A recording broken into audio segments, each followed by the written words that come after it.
সে আমার একটা স্মৃতি মনে পড়ে যে আমি যত জায়গায় আমি তবলিগে গেছি, এই রুমই আমাকে সেখানে গিয়ে আমার সাথে দেখা করত। লাস্টে ছিলাম হইলো যে ঘাটাইলে আবার লাস্ট দেখা একটা ছোট টমটমে করে ওই গেল। আমি দূর থেকে দেখতে আছি যে গাড়িটা আসতে আসতে সামনেও বসা। সেই স্মৃতি আমি আজ ভুলতে পারতে আছি না। আমাকে দেখতে গেল সেই ঘাটাইল, হ্যাঁ, ওইটাই শেষ দেখা এবং শেষ হইল। এরপরে না আরেকবার আসছিল বলগুলো আর কি, আর আমার মৃত্যুবার্ষিকী উপলক্ষে আসছিল আর কি।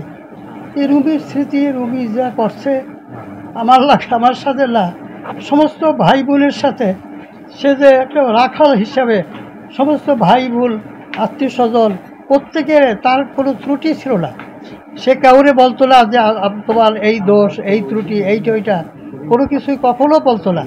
শুধু হাসতো, আর যদি কোনো তার বিরুদ্ধে কোনো আসতো কেউ, ঠিক হয়ে যাবে, কোনো অসুবিধা হবে না, ঠিক হয়ে যাবে।